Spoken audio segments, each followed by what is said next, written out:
બધાને જય શ્રી કૃષ્ણ અને જય માતાજી। હું સગુણાબેન આહિર, સ્વાગત છે તમારું મારી ચેનલમાં। તો આજે આપણે બનાવીશું ચીઝ પરોઠા। ચીઝ પરોઠા કઈ રીતે બનાવાય તે જોશું। તો ચાલો રેસીપી શરૂ કરીએ। ચાલો, પરોઠાનો મસાલો બનાવવા માટે 2 ગાજર લીધેલા છે, 250 ગ્રામ કોબી લીધેલી છે અને 2 કેપ્સિકમ લીધેલા છે। તેનો મસાલો બનાવશું। આપણે અહીં 1 વાટકી રવો લીધેલો છે, વજનમાં જોઈએ તો 100 ગ્રામ રવો લીધેલો છે। 1 ચમચી મરીનો પાવડર, 1 ચમચી ચીલી ફ્લેક્સ, 1 ચમચી આમચૂર પાવડર, 1 ચીઝ ક્યુબ લીધેલું છે અને થોડુંક બટર લીધેલું છે। અડધી વાટકી ટમેટાનો સોસ લીધેલો છે। તો હવે આપણે બીજા મસાલામાં જોઈએ તો સૌ પ્રથમ તો પહેલા આપણે ગાજરની છાલ ઉખેડી લેશું અને તેનું છીણ બનાવી લેશું।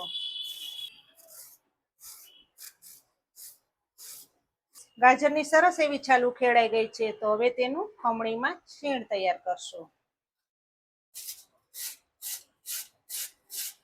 ત્યાર પછી આપણે કોબીનું ખમણ તૈયાર કરશું।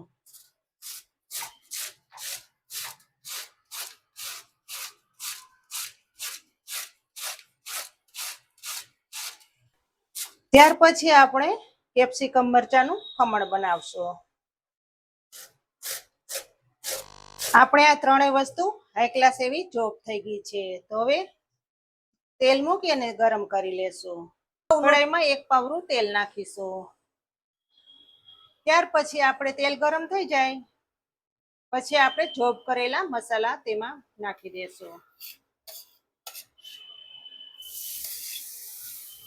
થોડીક વાર આપણે મસાલાને સાતળી લેશું, જેથી કરીને કચાશપણું બધું દૂર થઈ જાય।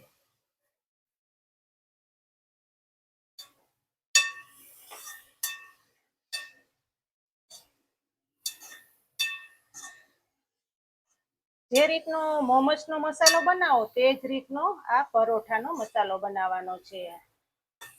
વધારે નથી બફાવા દેવાના, મીડિયમ થોડીક વાર બફાઈ જાય ત્યાં સુધી સાતળવાના છે। ત્યાર પછી તેમાં આપણે બાકીના મસાલા કરીશું। હવે પછી આપણે મસાલામાં અડધી ચમચી નમક નાખશું, સ્વાદ પ્રમાણે નમક નાખવાનું, 1 ચમચી ચીલી ફ્લેક્સ નાખશું, 1 ચમચી કારા મરીનો પાવડર નાખશું, 1 ચમચી આમચૂર પાવડર। ત્યાર પછી આપણે આ બધા મસાલાને સરસ એવા મિક્સિંગ કરી લેશું।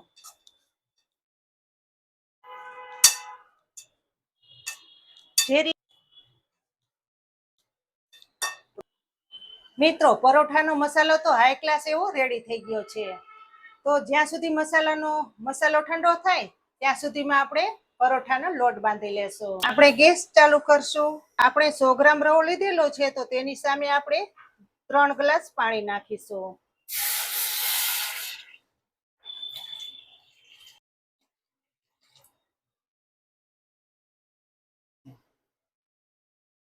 પાણી ગરમ થઈ જાય ત્યાર પછી આપણે અડધી ચમચી પાણીમાં નમક નાખશું, સ્વાદ પ્રમાણે નમક નાખવાનું। પાણીમાં આપણે 2 ચમચી જેટલું તેલ નાખીશું, જેથી કરીને પરોઠા એકદમ સોફ્ટ બને। જો મિત્રો, પાણી આપણું સરસ એવું ઉકળી ગયું છે, હવે રવાને પાણીમાં ઉમેરી દેશું।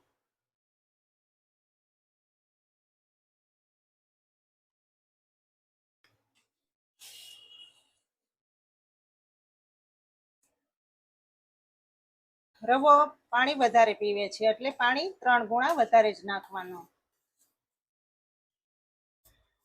બધું પાણી રવો પી જશે।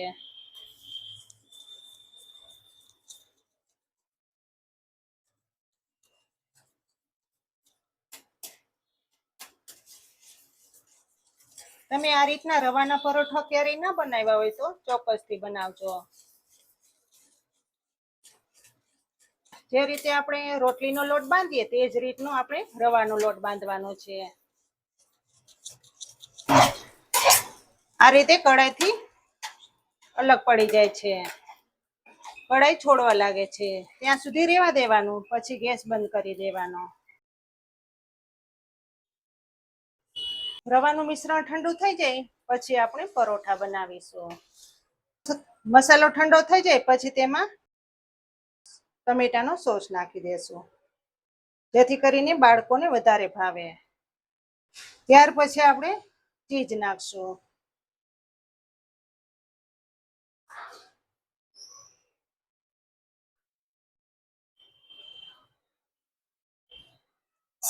જો પંખા નીચે રાખીએ ઘડીક વાર એટલે આપણું મિશ્રણ એકદમ જામી ગયું છે.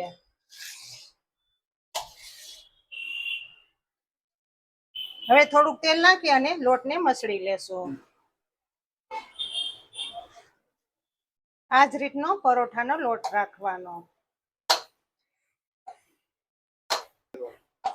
ત્યાર પછી આપણે પરોઠા બનાવશું. ગોળીઓ આ રીતનું સરસ થઈ જાય પછી લોટવાળું કરી લેવાનું. ઘઉંનો લોટ લેવાનો.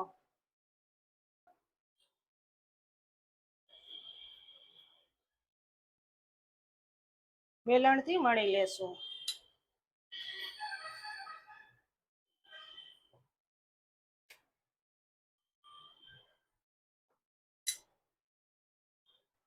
એક રોટલી થઈ જાય આના જેવી જ આપણે બીજી રોટલી બનાવી લેશું.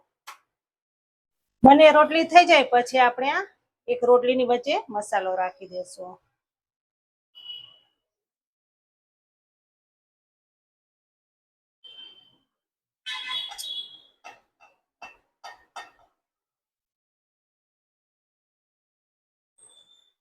મસાલાની ઉપર આપણે ચીઝ રાખશું.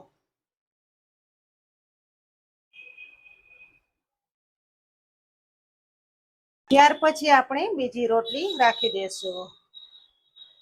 ત્યાર પછી આપણે ગમે તે વાટકાથી માપ લઈ લેવાનું. ગમે તેવા તમે નાના મોટા પરોઠા બનાવી શકો.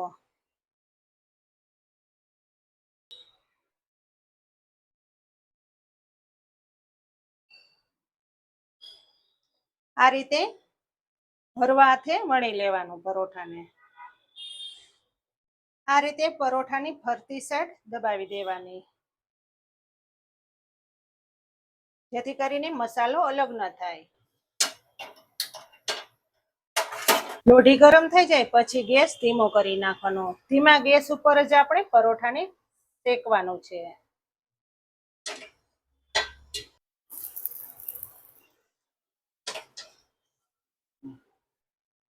ફરતી સાઈડ પણ આપણે બટર લગાવી દેશું.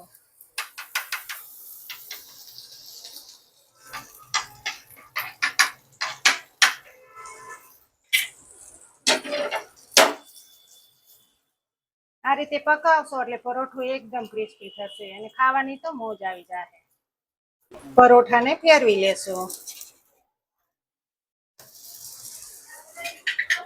બીજી બાજુ પણ આ રીતનું પાકવા દેશું.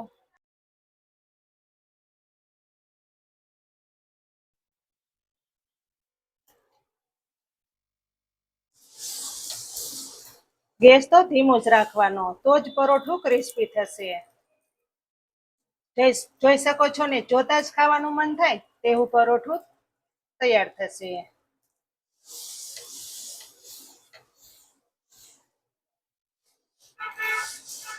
પરોઠા બનાવતા હોય ત્યારે સુગંધ ખૂબ જ સરસ આવે છે. એમાં ચીઝ પરોઠા એટલે વાત શું કરવી. જો એકદમ ક્રિસ્પી પરોઠું તૈયાર થયું છે. આ રીતે ફેરવશો ને એટલે પરોઠું ખૂબ જ સ્વાદિષ્ટ તૈયાર થશે.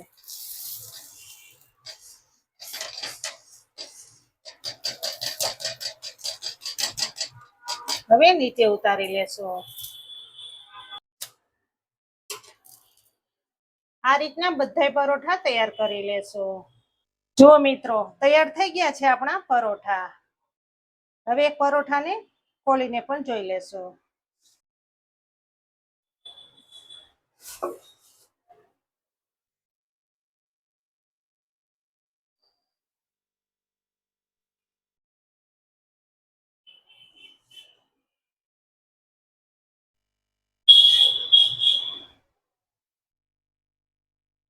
તો તૈયાર થઈ ગયા છે મિત્રો આપણા ચીઝ પરોઠા.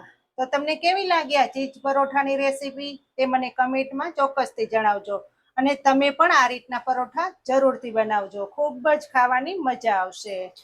આ પરોઠા તમે ખજૂર આંબલીની ચટણી સાથે પણ ખાઈ શકો અને મરચાંની ચટણી સાથે પણ ખાઈ શકો. અને દહીં ઘરમાં અવેલેબલ હોય તો તેની સાથે તો ખાવાની મોજ આવી જાય. તો ફરી મળીશું એક નવી રેસીપી લઈને. ત્યાં સુધી જય શ્રી કૃષ્ણ, જય માતાજી.